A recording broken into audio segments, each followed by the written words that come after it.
Alexander Hamilton, of course. All communities divide themselves into the few and the many. The first are the rich and the well-born. The other are the mass of the people. And the people are turbulent and changing. They seldom judge or determine right.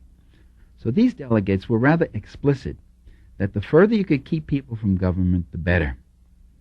Now, they spent many weeks debating their interests, and most of the historical accounts about the Founding Fathers is about these differences, the differences between merchants and slave owners and manufacturers, the debate between the Northerners and the Southerners. But this was a debate of haves versus haves, in which each group sought to safeguard its own interests.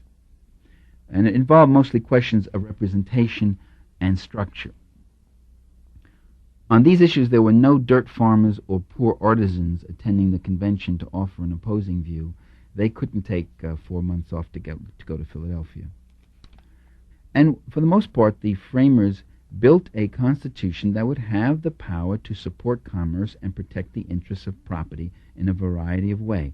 Lay and collect taxes, establish a national currency, fix imports and duties, and the like, set up uniform laws on bankruptcy, pay the debts, and so forth. Some of the delegates, for instance, were land speculators, and they expressed a real concern about Western holdings and dealing with the Indian tribes. And so Congress was given the, quote, the power to dispose of and make all needful rules and regulations respecting the territory or other property belonging to the United States.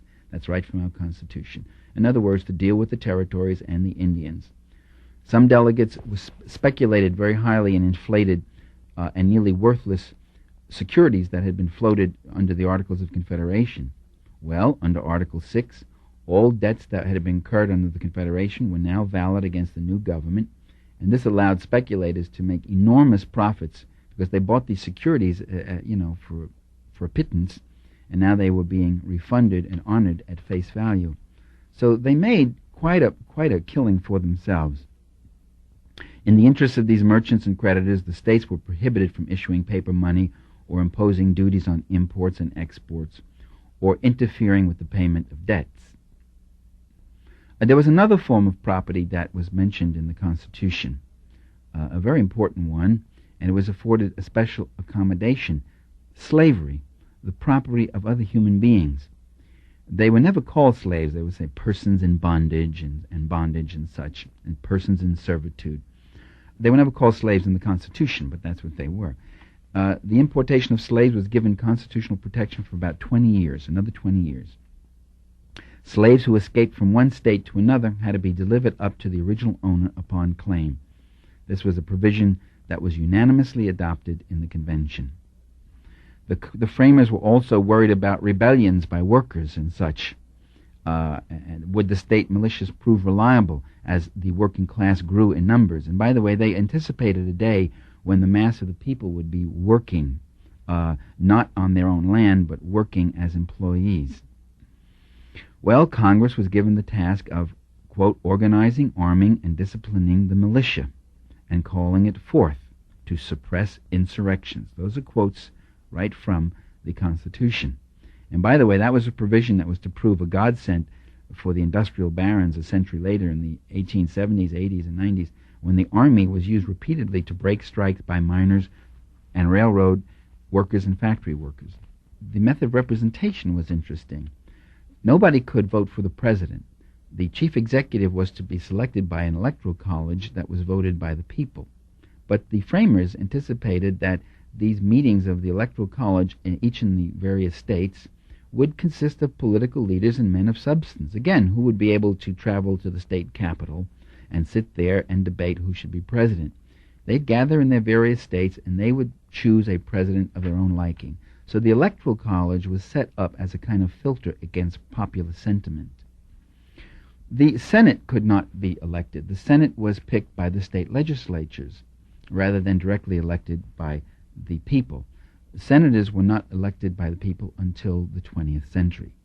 The Supreme Court, which could have final say over the constitutionality of laws, was elected by no one. Its justices were appointed to life tenure by the president and confirmed by the Senate. So you had a very elaborate structure up there that was far removed from the popular will. The only portion of government that was directly elected by the people was the House of Representatives, and even that took something of an argument to get through. It took a number of people. The delegates finally agreed to having the people elect the lower house. But when they talked about the people, by the way, when they talked about the people, they were referring to a select portion of the population. As I said, property qualifications disfranchised the poorest white males in various states. There were all sorts of other ways of disfranchising would-be voters. Literacy tests, inaccessibility of voting. You'd have to go 10, 15 miles on a horse and wagon to get to the county seat to vote. You were not likely to vote over those muddy roads, whatever else. Half of the adult population was denied suffrage because they were women. American Indians had no access to the ballot. About 1/4 of both men and women had no vote because they were held in bondage. And even the African Americans who had gained their legal freedom, the black people who had gained their freedom in both the North and the South, which was a small portion, but none was allowed to vote until the passage of the 14th Amendment. Well, the question comes up, well, were these framers of the Constitution motivated by financial interests of their own, simply, or by a national interest? This has been debated ever since Charles Beard published a very great book, which I recommend to you, An Economic Interpretation of the Constitution, which he published in 1913. The defenders of our, quote, Founding Fathers said they weren't guided by their class interests. They were concerned with higher things other than just lining their purses. They were motivated by a concern for nation building that went beyond their particular class interests. The argument so goes. Well, I think that the fallacy to presume that there's a dichotomy between the desire to build a strong nation and the desire to protect wealth is a fallacy. And the other fallacy is to presume that the framers could not have been motivated by both. In fact, like most people, they believed that what was good for them was ultimately good for the entire society. Their universal values and their class values went hand in hand. And to discover the existence of a higher sentiment, that they wanted a strong central government and a strong nation, doesn't eliminate the self-interested one.